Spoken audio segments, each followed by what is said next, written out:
Welcome to the process, guys. Welcome back on this Wednesday. Shout out to calzero.com. We'll be right.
Welcome, guys. Welcome. Pay very close attention to this next clip.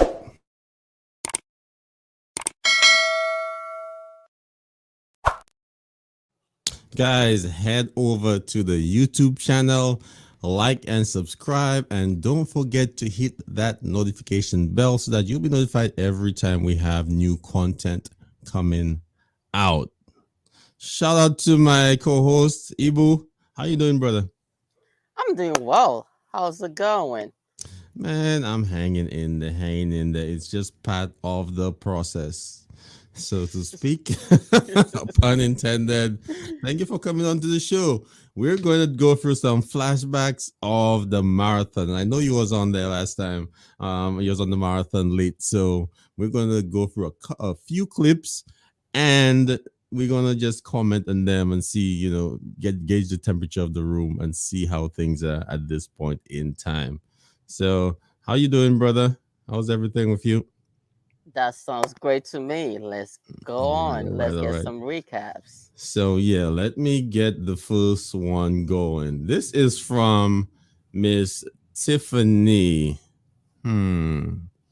So she's gonna go for a little bit of something here. The hospital down the road does it all the time. They never question me. And we're like, so the guy had a total fit, but we stood our ground and was like, sorry, just because they do it for you all the time doesn't mean that it's right, doctor. So well, you know what? I can attest to that because I remember a person brought a spoon from home and was like, well, here's a hernia spoon, went and got it all detailed and everything. And I'm like, that's a spoon from home. That's not a surgical. That's not a surgical spoon. And it was like, well, it's a spoon. I'm like, I tried to be honest, try to be courteous and say, hey, listen, I understand your point, but I need documentation. What's the hospital policies?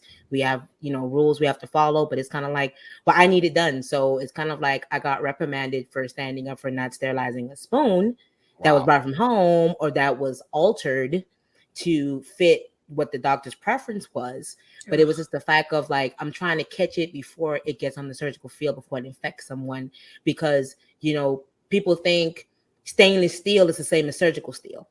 And I'm trying to explain to them like, hey, it's not the same, to where it's like, hey, I'm doing it for the patient's, care in the beginning of it, but then you're letting your ego get into it to where now I'm trying to be honest and still trying to be in a professional manner. But it's kind of like, when I'm honest, it's kind of like, well, I'm the doctor and you're the tech. And I'm like, yeah, but I have a moral obligation as a technician to make sure that I keep you safe from not your license being, jeopardized by, having an infection rate higher than 3%.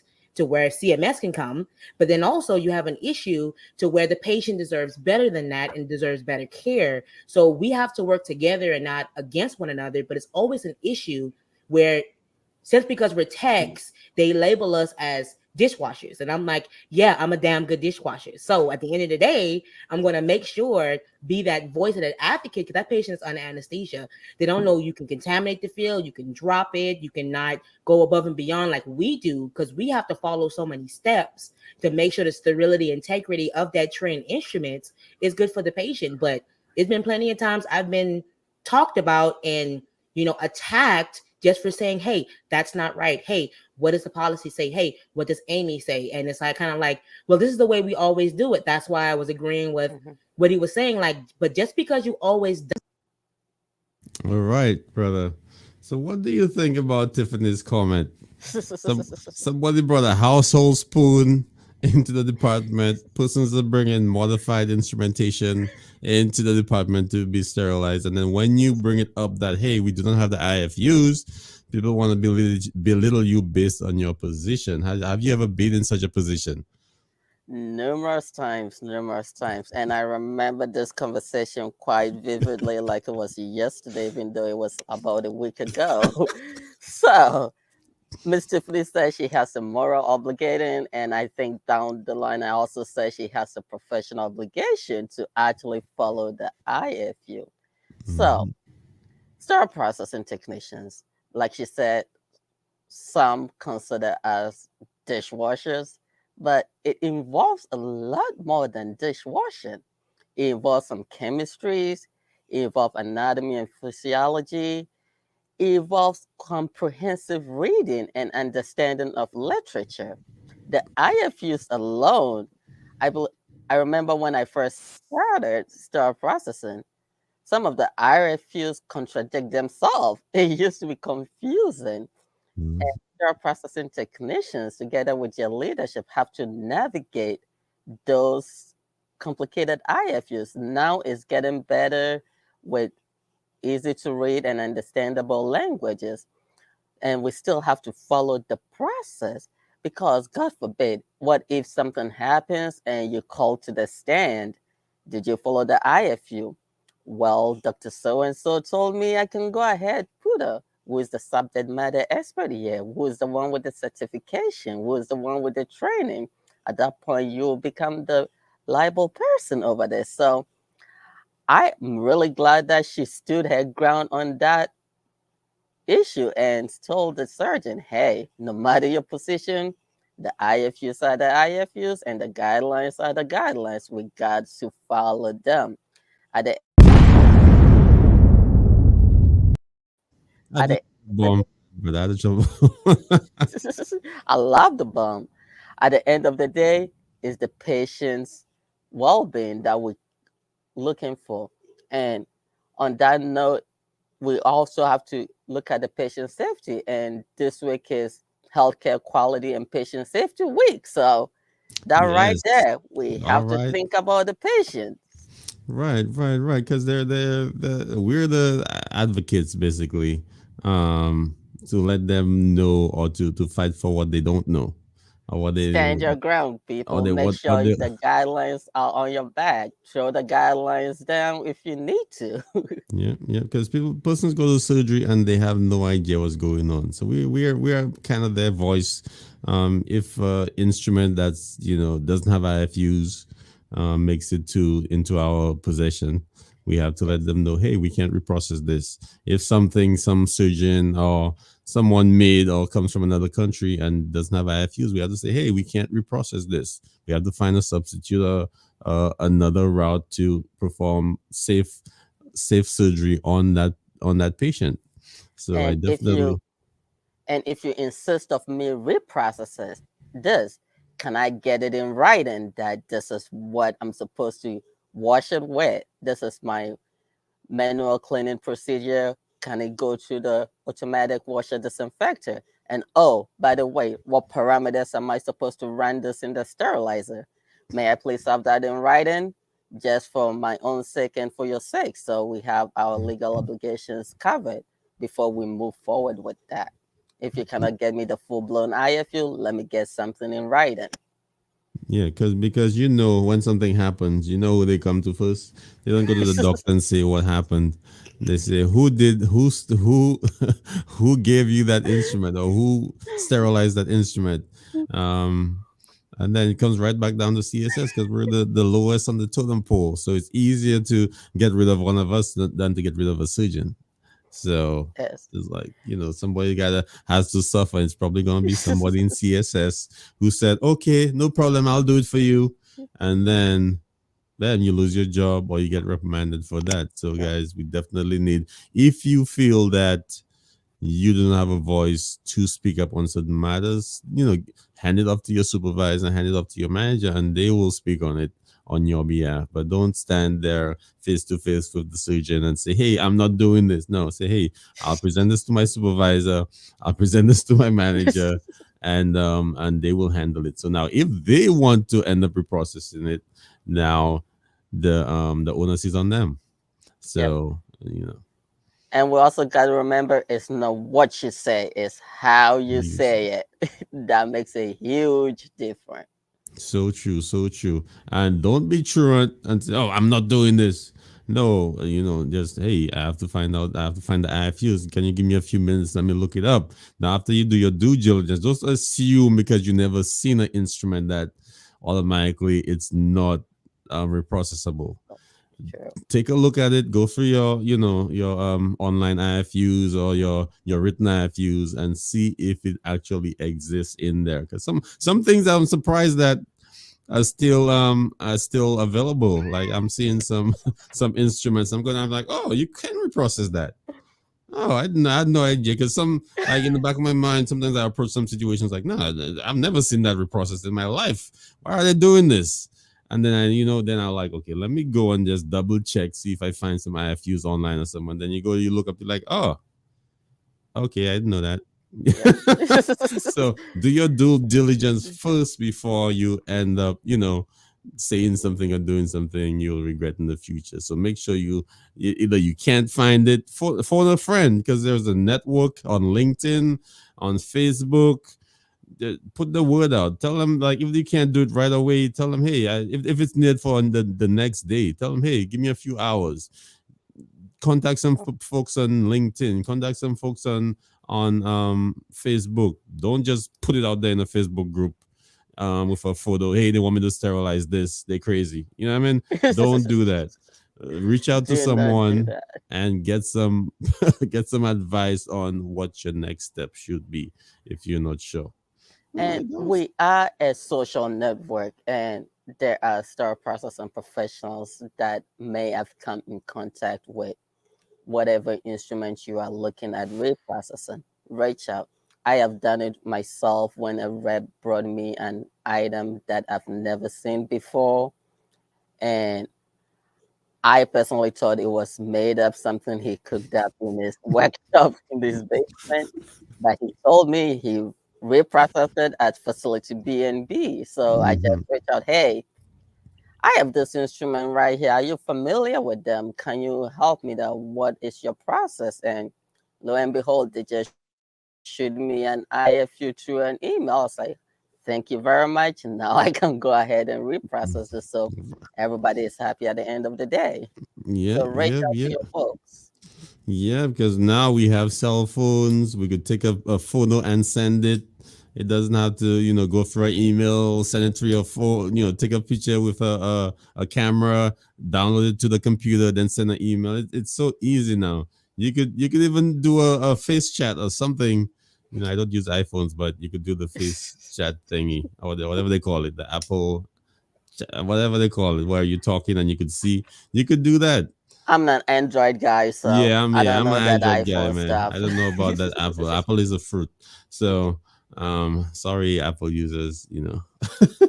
So yeah, it's easier now to get a quick response if you know someone who may have the answer. So guys, don't be scared. Let's go into another video and see what we have here. Let's see So what we got. we're going into, I think Lila had something to say which was very impactful during the marathon. So we have to be forwardly thinking, and we have to challenge those people who are in those seats of power, who have this authority and autonomy over large institutions, to really invest in getting the right people in the right seat and position. It shouldn't just be because you, and so when I'm saying investing, I'm saying let's not only invest in the person who has been a technician here for 15 years, so they must be the person that we're going to go ahead and promote into this management position. Let's go out and do some real headhunting and find the right person that needs to be the manager here, so we can grow this department, so we can grow our technicians and our staff, so that we have someone who's sitting at these department head meetings or in front of the CEO asking for this capital money to build and restructure. Mhm. They have the knowledge behind them to be able to speak to why we need these things in place and the value that's going to come behind it, because we can't grow. It's great to say, oh, we're going to bring in these great new surgeons. I cringe when I hear it, because I'm up here like, Yeah. because now they want to bring in new instrumentation. Now you want to bring in more complicated surgeries, and you're going to bring in more vendors, and we're already drowning under the work that we have currently today. So how are you going to help me? Because I want us to be successful, but I want my people to feel valued and successful as well. I'm fighting for them, advocating for them every day, and investing in them is giving them a better working situation, a new This is Okay. technology. the I agree. Hold up, hold up, hold up, hold up, hold up, hold up. I said that a while ago, but y'all didn't hear me because I was on mute. Yeah. So, we have Janine. That was a fun time. That was a fun time. Preach. So, what do you think about what Lila said? Having someone running your department that has the background to, go to those meetings, speak on what the department needs, um, taking into consideration like planning when certain things are going to happen. Like she gave the example of bringing in new surgeons, how that impacts the workload, etc. So, what's your opinion on that? What do you think about that? I'm fully behind Miss Lila 110%. And if I remember correctly, one of the certificates that Beyond Clean made for CS Week was the I Ain't Scared Award. Okay. That is the one that always goes to the OR, because there's something out there that CSP needs to get up here right now. And we Mhm. have that person that exhibits the leadership quality that can go up there and take the heat and speak for the department. So I like that. If we have that person in the department professionally, I do not mind promoting that person into a leadership role. But we also have to realize that a great technician doesn't automatically make a great leader or a great supervisor or a great manager. We have to mentor them, give them the Mhm. resources, sign them up for crucial conversation classes, because they are going to have that crucial conversations. And if they do not have that experience, oh boy, it's going to be a disaster. So I understand where she's coming from. And she also stated that just because somebody has been in the department for so long, they started the department, does not mean that they are automatically the next person in line. It all depends on your facility and what your end game is and what your projection for the department is. Sometimes you have to go outside and get that leader, the proven leader, into your facility. Sometimes, depending on how the workflow is, it's better to have somebody in there. They might not be, they might not have been there for as long as the person that has been there for 15 years, but they've exhibited leadership qualities. They take initiatives, they do stuff without being asked to do, and they ambitious. They know what their goal is and they go for it. For example, before I promote anybody to a Tech 3 position, which is a team leader, they have to go through various steps of interview. It's not just with me. You have to interview with my supervisors. You have to interview with your fellow Tech 3 team leaders, because you'll be working with them. And lastly, you have to interview with the OR coordinator, who is in charge of the service line that you might be a team leader for. And during that interview, they will set their expectations with what they'll be expecting from you. And you can also set that expectation and start building that working relationship from the interview. So after all this, and you still think you can make that great tech through, you can meet that expectations from everybody that was part of the interview panel, and you have the good work ethic to go with it, great attendance. I don't want my tech three to not be there. I want somebody who is punctual and dependable. So after that, if you have all the qualities that we're looking for in that team leader, congratulations, you're the new team leader. Now the work actually begins. It's not just a title. You actually have to put in the work. One thing that I'll say, right now I'm known as 24/7 Ebo because everybody sees me at the department at all times of the day. I work hard, but I don't expect my technicians to work as hard as I do. Just come and do what is the expected of you. You do not have to be here 24/7. You do not have to kill yourself. You do not have to put off whatever you're doing just to come to work. Take care of yourself. You got to also consider your well-being and stuff like that. So I'm fully on board with what Miss Lila was saying on there. So kudos to her. And I remember that conversation. That was an exciting time on that podcast Yeah. marathon. Yeah, so yeah, definitely Lila touched on some points there, I think resonated with me a little bit. Because you see people get and I like to see people get paid. Don't get me wrong. I want to see people get paid. I want to see people move up. But sometimes you have to gauge in a way you have to gauge what the needs of your department. I mean, sometimes the sexy option is not always the best option. Because you seem like, dang, that person's been there for so long. They could bust out the trays in like 10 minutes a piece. At the end of the night, we have 60 trays done. Everything is all clean. But there's a point where you have to look at what steps that person is taking for upward movement or mobility, and it, are they technically sound, or do they have the soft skills to actually move on to the next level? So they may have the technical skills to open that washer, dry that tray, wrap it, sterilize, and take it up to the OR on their own, Yes. right? But they may not Yes. have the the soft skills to solve problems like, okay, the sterilizer aborts, what do I do? Mhm. The washer is leaking, what do I do? The OR needs a small frag, or they need a certain instrument. What can I replace that with? What Great. other tree has that same instrument that I could replace that with? Like this is some skills that That just critical thinking yeah, skills. critical thinking skills, like that person may not have those critical thinking skills. So when you put them in a higher position, they have to know those, they have to have those critical thinking skills, and they have to be able to do the managerial work. They have to be able to type. You have to be able to use Excel. You have to be able to use Word. You have to, and I've seen people get put in those Gadgets. positions, and you go to the office and they're one finger in it. Like, I'm typing, I'm sending this email to the direct, like, huh? You, And also, you also have to talk to the technician or whoever the candidate that you think you want to promote it. Is that what they want? right. Believe it or not, some people are very content and they just want to be technicians.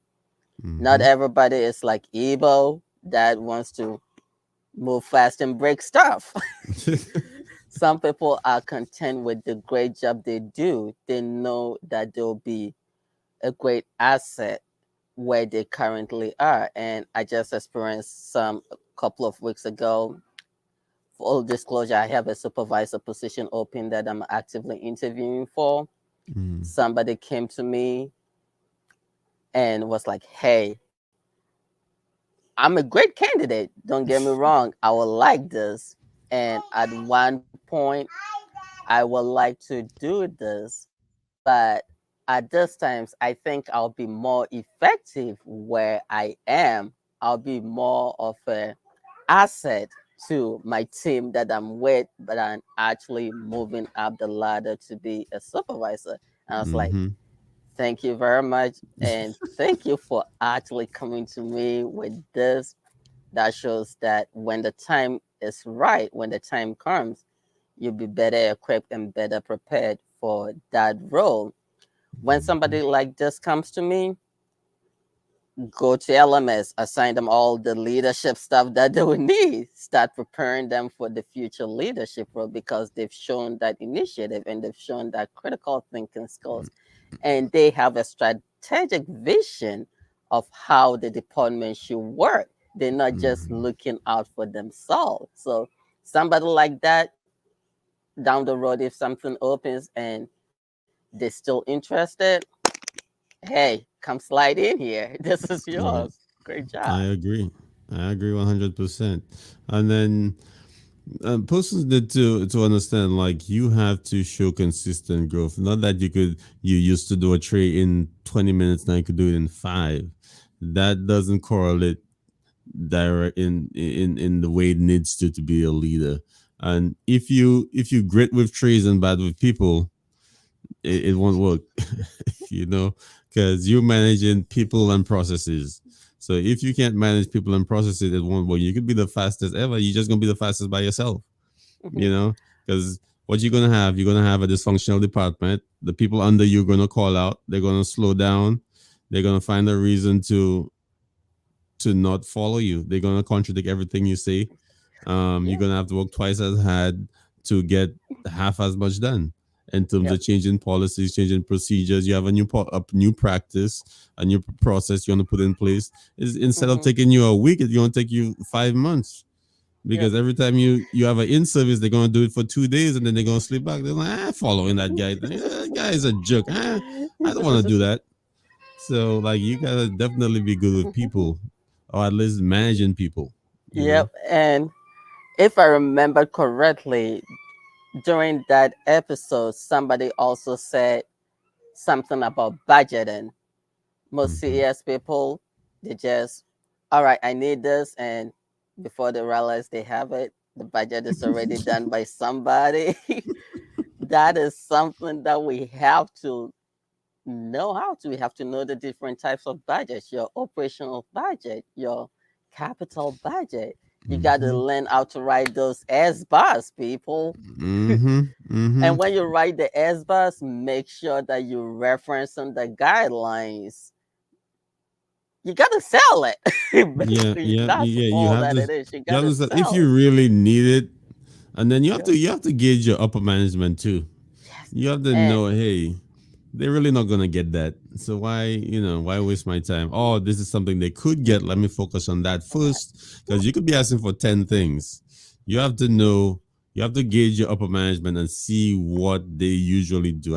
I mean, sometimes you're new, right? Yep. But if you've been there for a while, you have to kind of gauge, hey, they're not gonna give me this $200,000 thingamajiggy now. So let me ask for a $20,000 thingy. And they're going, I'm gonna get that faster. Oh, So you gotta strategize what you're asking for. you got You to know. strategize. Sometimes you hit them with a big thing and they will deny it. Then you come up with Mm, the little thing yeah. that you really need. Oh, well, this is less than what they asked Right. before. Let's go Right. ahead and push Exactly. this in. Exactly. And Exactly. also know how to manage your data. If you have an instrument tracking system, make sure you get some custom reports built for you so you can utilize that report when you go to your leadership and ask, hey, I need this. If they're anything like my leadership, then they'll ask questions because every good leader have to know why you're requesting this and what is the cost benefit for the department and the institution at large. That's when you Hmm. pull out from your back pocket, you put all of Yeah. your data. There Okay, it see, is. I have 4 trays of these. We're consistently using 6 of them a day. This is why we overrate this, and the percentage of usage is 100 and something. So it would be best if we can get an additional 1 or 2 trays so we can be on par with what we having to do. So get that data, mine that data. This is a Mm-hmm. data driven Yeah. profession.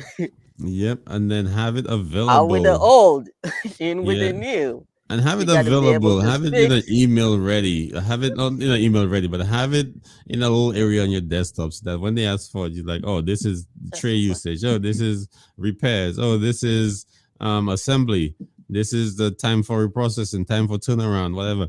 So that bam, you don't have to spend another 2 days. You have to strike while the iron is hot. You know what I mean?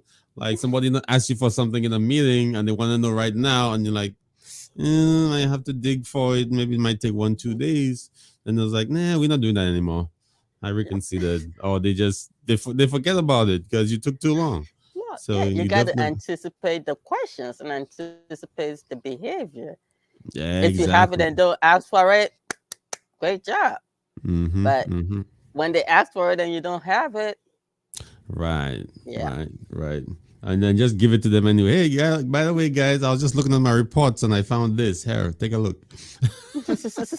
Yeah, man. You gotta be quick on your feet and you gotta, innovate. Let's go into another video. So let's go into one of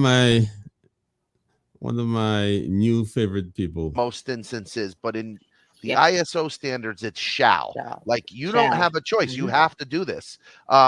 Maybe with the exception, and it doesn't mean it's always done, but in New Jersey, they adopted Amy into the health code, into the guidelines. So Amy is the law in New Jersey. So Mhm. in Amy, all those shoulds are shalls. Or shalls. So, Yeah. So David, a quick example for you. I think some of you saw my pictures last year when I was in Ghana doing community service over there. And one of the community service that I did was a village hospital that I helped with the surgery over there. Um, they don't have a sterilizer, but what they have is a gas cooker and a pressure cooker. Mm-hmm. So the pressure cooker is their makeshift sterilizer that they use to sterilize that instrument. And it yes. achieves temperatures upwards more than Temperature. 270 degrees that we use Mm-hmm. here. So that is the MacGyver and the critical thinking skills of utilizing what is available to you locally. Yeah, I used one in Ecuador.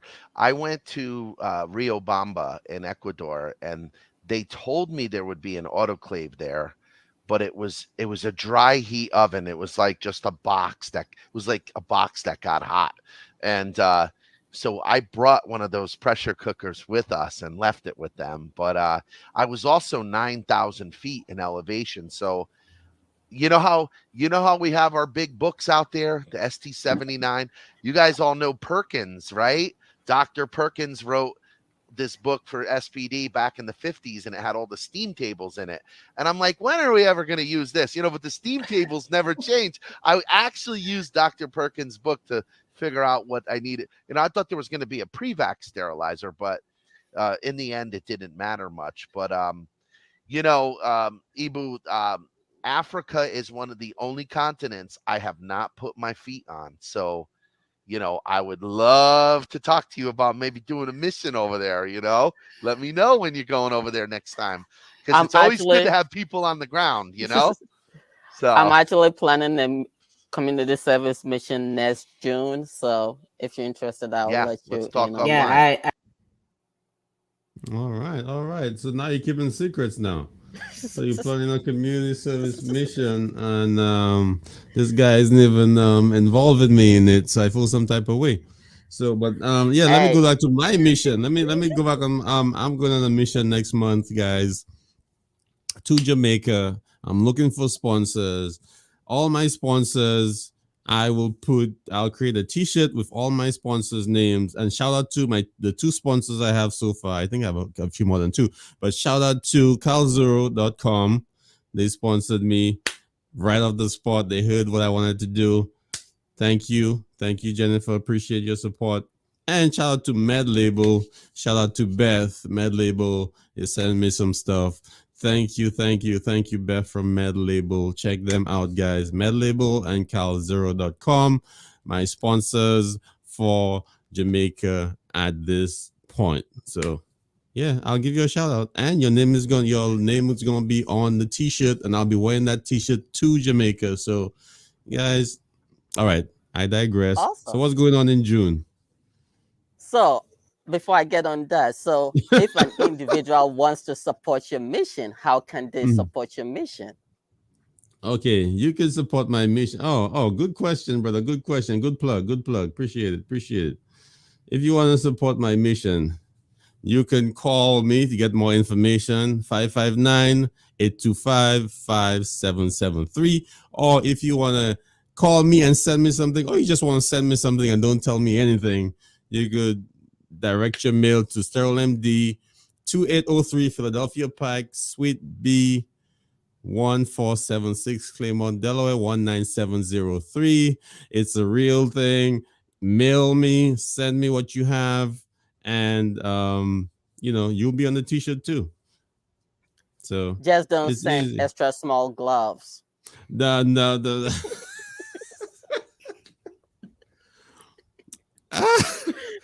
I hate refusing stuff.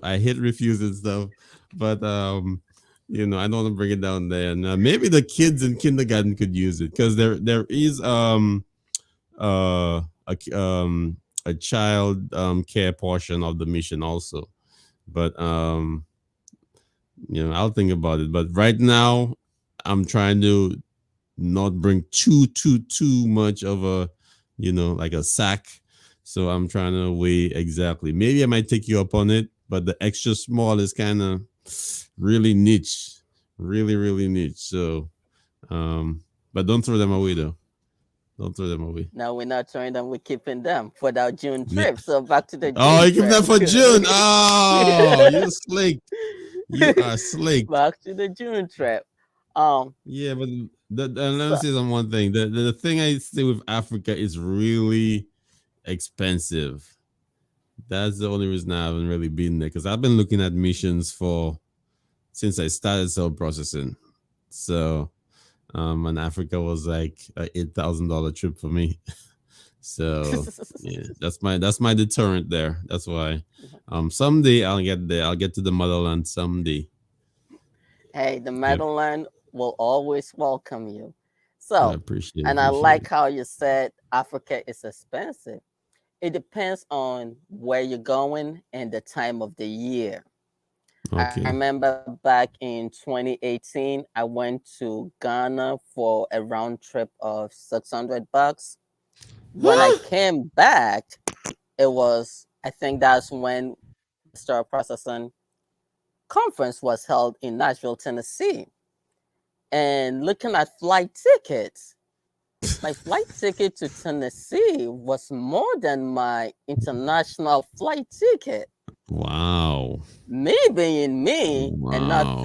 actually thinking and just looking at the price, I decided to drive from Pennsylvania Mm. to Yeah, Nashville, I might Tennessee. drive to where is it next year? This next year, Kentucky or Tennessee?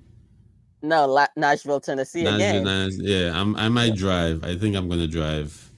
Yeah, I I think. drove. I had the sweet Mustang from Enterprise. I was Okay. rolling. I Mm. was speeding down the whole way.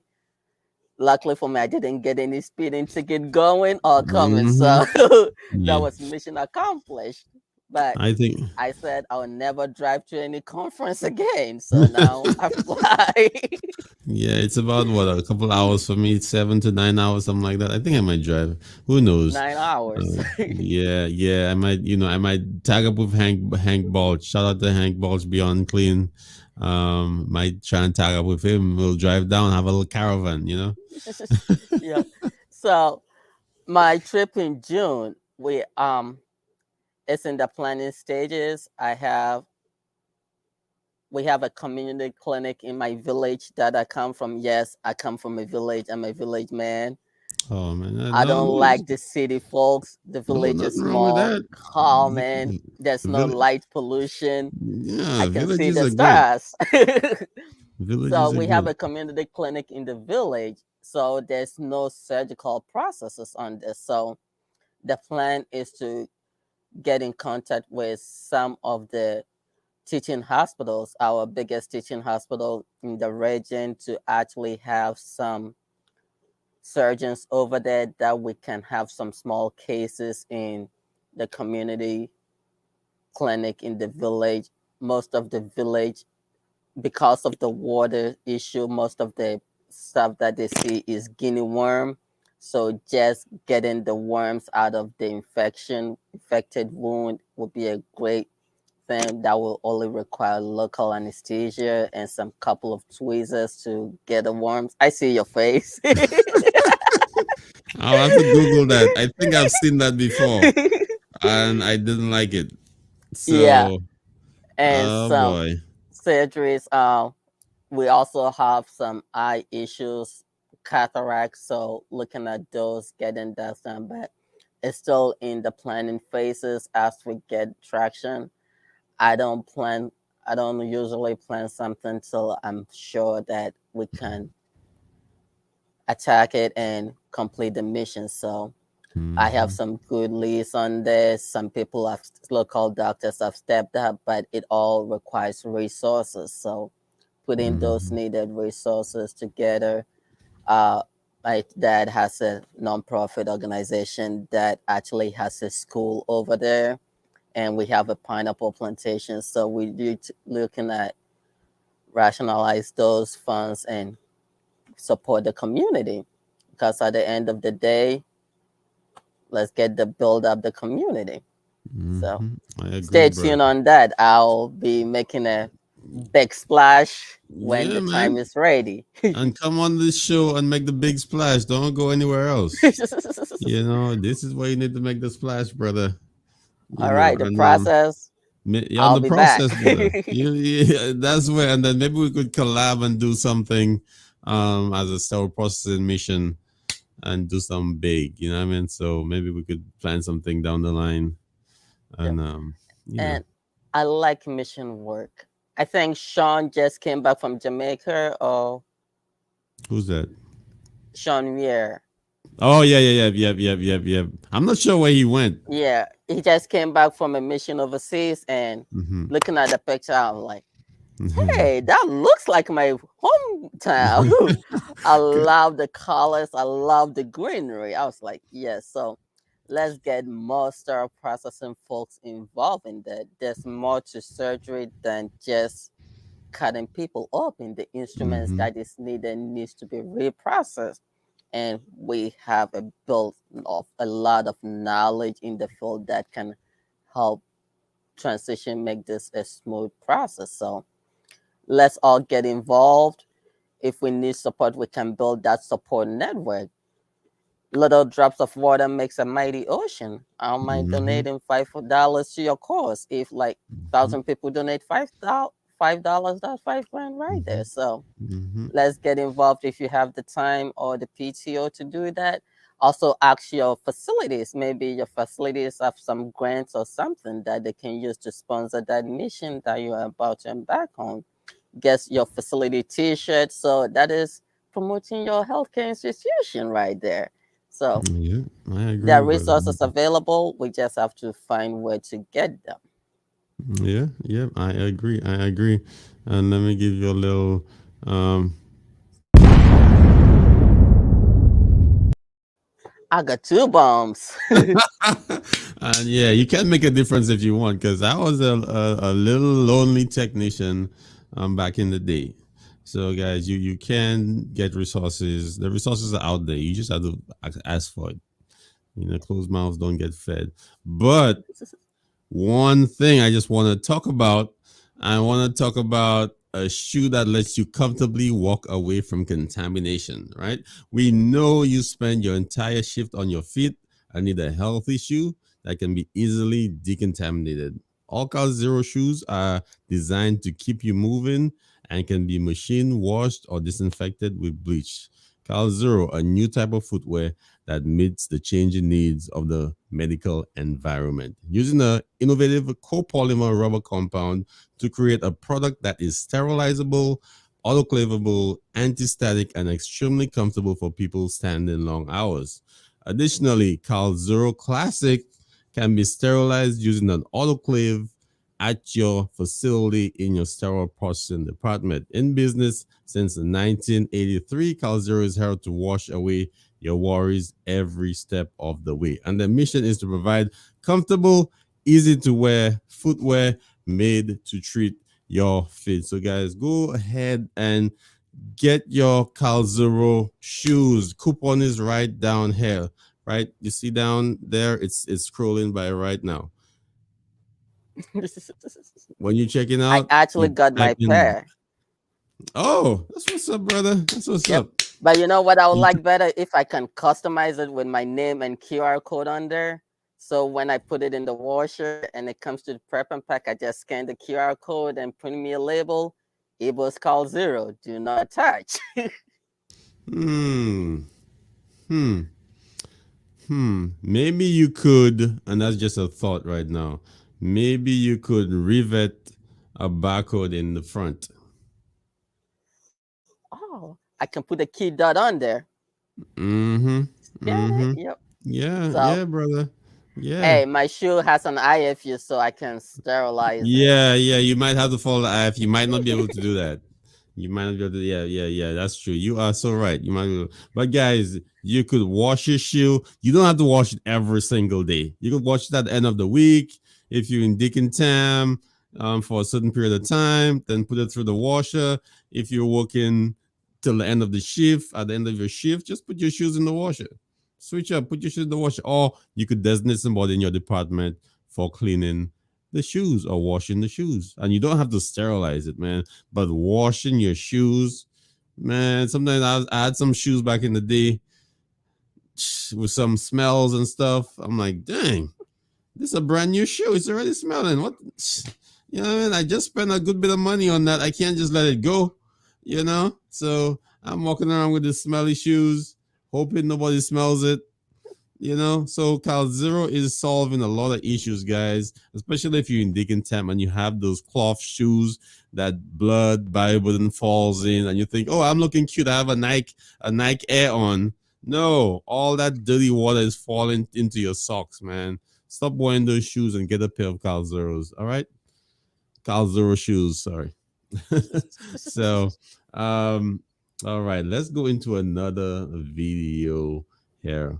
So we're going into my man, one and only. Part too is like it's easy to look at all the other people out there doing things and say, hey, like I want my name in lights. I want to be the face and the talk of the department, the talk of the industry. Like that's the easy thing. That's a fun thing.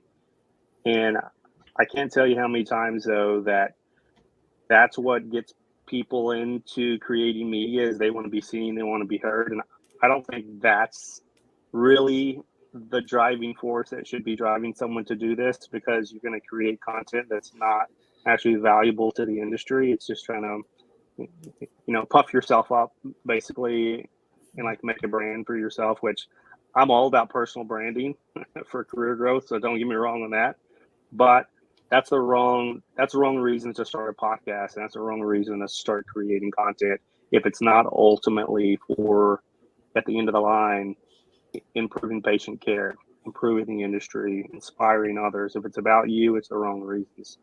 The last thing that I'll say about that, and then I'd kind of like to hear everybody else's opinion, is it's very similar to starting a business in that there's so many businesses that start every year and like 99% of them fail.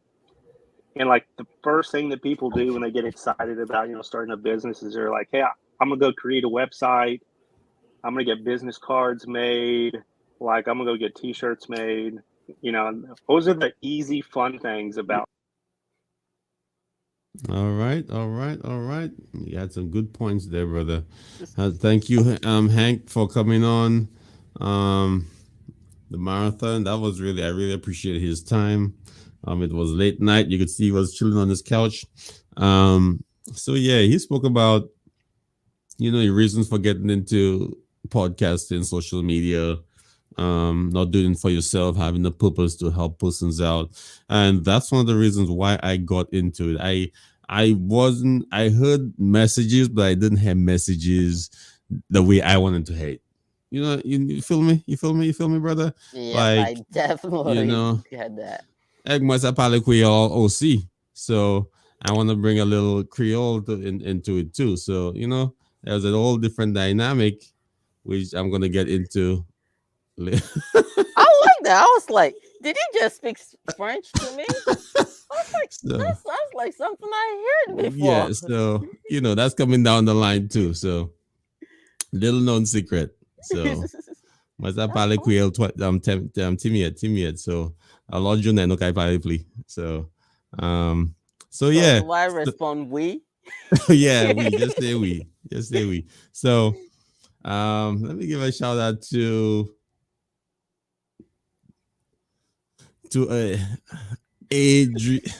how do you say it? Adrena? Am I saying that right? Adrena, shout Adrian? out. She says she wears boots in her department. So shout out to her. That's the way to go. I've seen a few departments going that way. In fact, I've seen a few technicians going that way. So there's no reason to try and look cute in decon by wearing the wrong things. Look cute by wearing the right things. You know what I mean? Like you don't want to be wearing Air Nikes that's all perforated material where your shoes always getting wet, your socks always getting wet. You don't know what you're bringing home, and some people take these shoes home, and that's the worst part of it. But anyway, I digress. Let's get back into creating a So, small business. Like I think that's a lot more technicians should go into small business, and a lot of tech, and there's a secret too. There are a lot of technicians who have their own businesses. They just don't come to work and brag about it. They come, they do their 8 hours, and then they move. I know a lot of technicians who do hats, and hats is a big business. I know some technicians who do decorations for reveals, gender reveals, and for birthday parties and all that stuff. They have their own catering. They have their own landscaping stuff on the side. They work at other facilities doing other jobs. The house cleaning.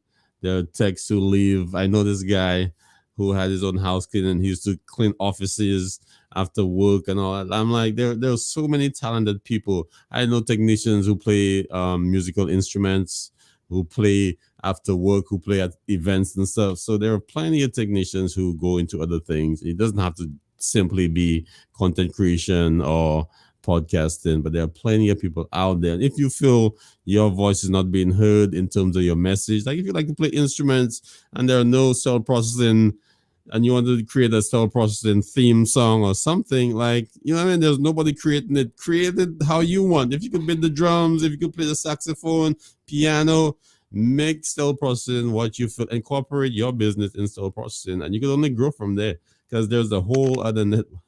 What's that? so speaking of that, I'm in my basement right now, and I have a laser cutter here that Oh I use man, to do I'm jealous. stuff. So, if you look at LinkedIn, if you look at my Mm-hmm. CS week photos, our Mm-hmm. CS first ever CSP awards, there's a plaque over there with technician's name on that for getting your certifications. I did that in the basement. Oh wow. That Hmm. from the millennial generation and down, Gen Z, Mm-hmm. and whatever the other generations are called. GSX. I don't know. I have no idea. It's all about the side hustle. Mm-hmm. Yeah, man. And Get your then side hustle. I was Oh on no, this there's nothing wrong about it. Just make sure that when you go to work, you are actually meeting the expectations. And mhm. to Hank's point, I think he was talking directly about star processing social media and people getting in there trying to be the face of star Mhm. processing. And what I'm getting, what Hank is saying, have the best interest of the industry when you start on. If you make Mhm. it just you, I'm just going to do this and I'm going to be famous and nobody can Mm-hmm. tell me anything. That's the wrong attitude. That's the wrong way to go in. But side hustles are good. Hey, Mm-hmm. you have the talent. I don't know what you believe in. If you believe in God, God gave you that talent. So you have to utilize it to your full extent. Wherever you believe in, supreme power that you believe in gave you that talent. So you can better society. So utilize it. Give it your 100% everything that you do. Go ahead, find that resources. Like you said, if something, if you play instruments, find other sterile processing technicians that also play different kind of interest I would like to instruments. see a sterile processing band formed. Band, get a band together. Yeah, I will yeah, come to your show. yeah. I'll I come would like to rock see out that. or rave with you all night long. Mm-hmm, mm-hmm, mm-hmm. And then I don't like to label interest. Like people call it a side hustle, get a part-time thing, a gig, whatever. Like sometimes that's your passion. You put more focus into that, not because you don't do it for 8 hours and you're not getting paid from it. That means it's a side thing. Maybe your job might be your side thing. You put more time into it because you're obligated to put 8 hours into it. But if you had a choice to make money off of something, that would be your, hey, I'm gonna make one of these and sell it for $5,000. So Eh, I spoke to one of my coworkers recently, and she makes pastries, right? And I told her, like, why don't you make more? Why don't you sell it? And she brings little pastries in for me because I like my little my little cakes and my little thing. And I'm like, oh, when you bringing me some? So um so she brings the stuff, and it's like it's the way she makes it is like you bought it from a chef. Is like the quality is so good. So I'm like, why don't you do that, more, like, and sell, make money off of it? She said, well, it's not worth it, too much time. I told her, well, you're not charging enough. That's why you're not doing it. Because you're probably charging $10 for it when you should be charging 50 or 100. That will be worth your time then. So don't, like, if it's your passion and you put in the time in, raise your price, and yeah, that will be worth your time. and know your clientele. If somebody Exactly. tells you that I can get it cheaper from, let's say, Target, that is not Mm-hmm. your clientele. You do not want that Exactly. person. Let them Exactly. I go get told that mass produced stuff. This is custom exa- curated, made exactly. And with love. I told her your clients are not down the street. Your clients are online, in those beauty salons, in those businesses, in those catering shops. That's your clients. You should be charging $10 for one cupcake or $15 for a cupcake. When they get that, when they put the order in, that's $1,000 order. That's not a $50 order. You have to go shopping. You have to use your stove, your oven, no, you're not making Oh, 50, 20, 50, $100 orders. You're making $1,000, $2,000 orders. Then you're gonna exactly. see the value of what you do. So, And some people may already know this. You said she, that's a she. So let us start a small business. mm-hmm, Most big businesses actually get tax credit for supporting minority owned businesses. mm-hmm, So, hey, make a custom brochure, take it to all these businesses. Hey, employee appreciation. If you feel like ordering some homemade, custom mm-hmm, made muffins, pastries for your team, this is it, and get your price list on there. Send it to even your own facility. That's a minority owned business. So whilst they're supporting you grow your business, they'll be getting that tax credit from the Uncle Sam when tax mm-hmm. time comes. So those are all stuff that we should know. So hey, encourage her, let her take that Yeah, man. step. That's what I want to do because I want to keep the kicks coming because those suckers are good. I'm like, dang, who made that? I'm like, you bought that? No, no, I made it at home. I'm like, what? After I'll work? give you my address offline so you can. Yeah. So because you have to look at what your passion is, because and don't let people tell you what your passion is, because I've done many things in my life. I used to fix vehicles. I changed my transmission by the roadside with a electrical wire and a box of tools from Pep Boys. I changed my transmission by myself. The bungee cord, if you didn't know, you have to lower down the transmission after you take it off to put the other one in and pull it up. Imagine doing that by yourself and trying to Yeah. get the bolts in. Anyway, yeah. So I've done a lot of things, and don't let people tell you. People say, "Oh, well, you're good with your hands. Be a mechanic." I'm like, I don't want to be a mechanic. This is not something I want to. I don't want to work hard. This is hard work. I know how to do it.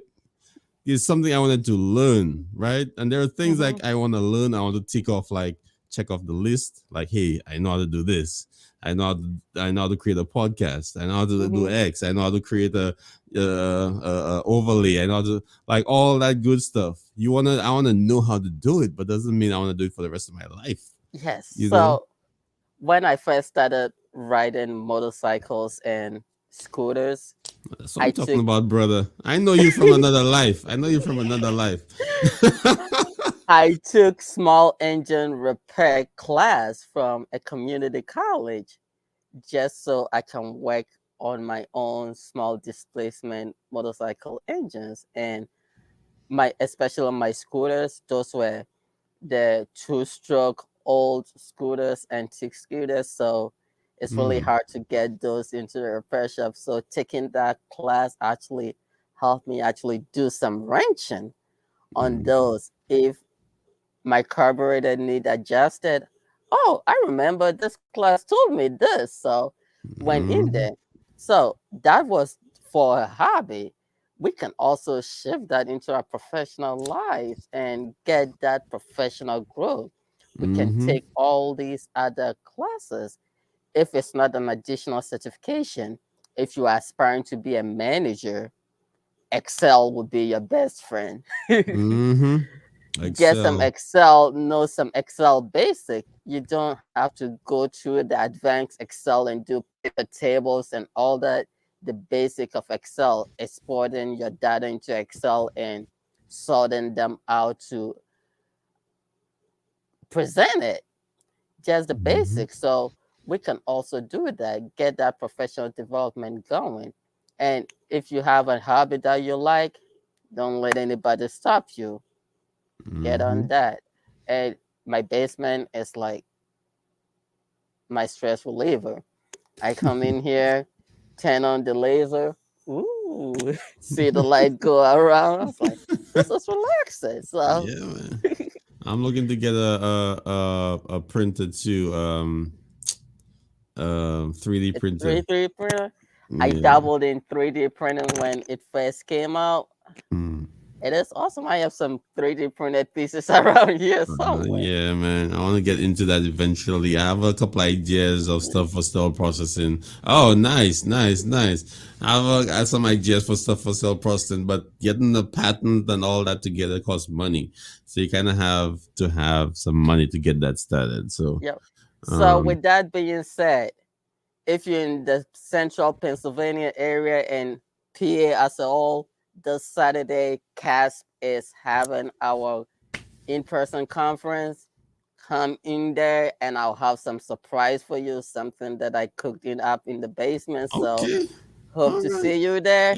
And if you see me, just, hey, Ebo, I'm here for that surprise. And I'll have something for you. So go ahead, register for that conference and hope to see you this Saturday. So where can they find the registration form for the CASP conference? So the registration form has been posted all over social media.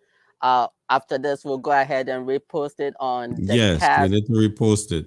repost it on our CAS LinkedIn page, so everybody Okay. will have an access to it. So come on, come all. This is our first in-service in-person meeting in two Since years. Wow. yep, COVID did yep, a number on us, but yeah, thank goodness we're back yeah, to yeah. in-service. So And come one, also, come all. yep, guys, make sure CASP. I've been there a few times. I was actually there in 2018 or 19, and I had a great conversation with Justin Pullen for like a whole hour. You never know who you're gonna meet, and he shared some insights with me. That's really what I always saw him, and we like talk here and there.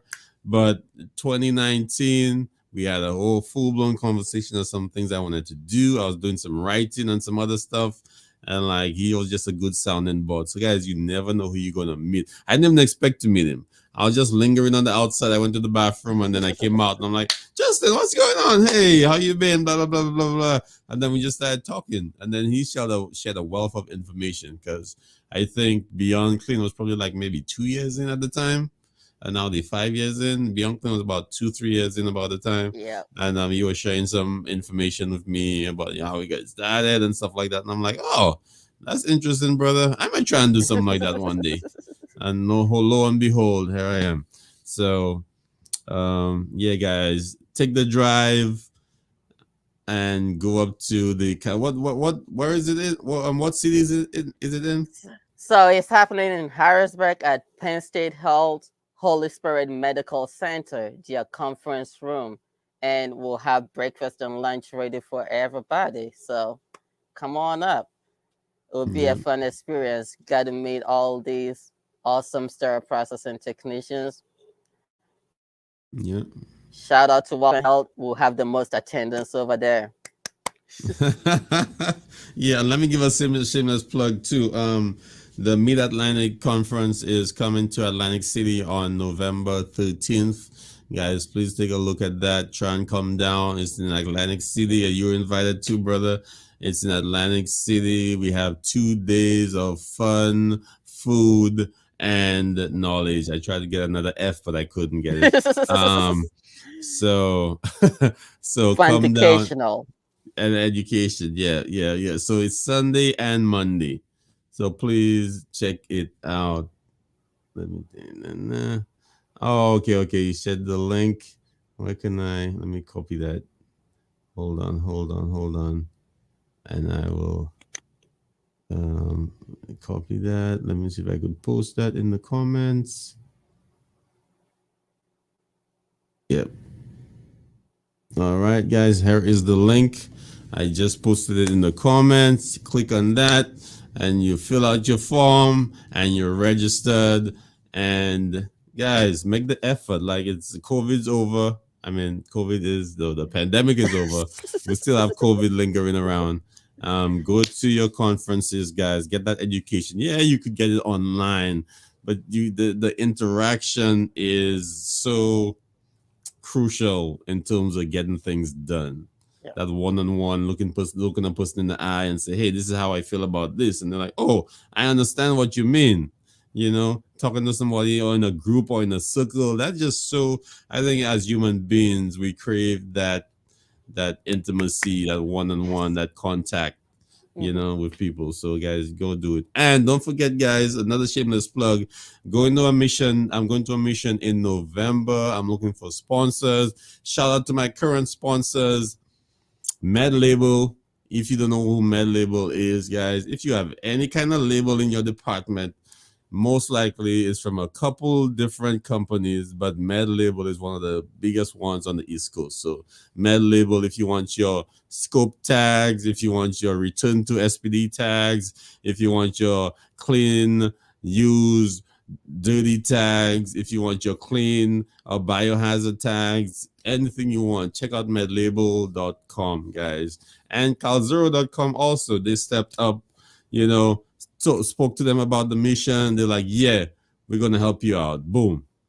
So guys, shout out to my sponsors. Shout out to Ebo. Thank you for joining the show tonight, brother. Appreciate your support. And then nice to get to know you. I met you in Conshohocken the other day, and I didn't even take a photo. Could have. We'll meet. Don't worry. We all in PA, and thank you very much for having me here once again. And it's always great coming on your show to help further the institution and the process. Yeah, man. Yep. Pun intended. So, brother, thank you so much. We're heading out, guys. Let me just put my little banner down there again. If you want to contact me on the mission, this is the information below. You could mail something there. You could call me on the phone. Call me on the phone. I'll send a package. Please, doesn't matter what it is. Send it. I'll find a way. I'll find someone to give it, someone who needs it to give it. So this is official address and phone number. So guys, thank you so much in advance, and we'll talk to y'all soon. Ibo, anything, any last words? Last word, shameless plug. Shout out to Wellspring Health, York Hospital Sterile Processing Department. You guys are the most amazing technicians I've worked with, and you make my job way easier than it should be. So thank you all for your hard work, and let's make every day a great day. And All right, thank you all right. everybody in the sterile processing industry. You all are great. Keep fighting dirty. That's the words of Hank Bald. Yeah, And I'm borrowing it for tonight. Let's do the best possible job that we can always do. So at the end of the day, our patients go home without any hospital acquired infections. yes, brother, and I And second the that is motion. the process. Yes, sir, I second that. So, peace, guys. Have a good night. See you all next week. Peace.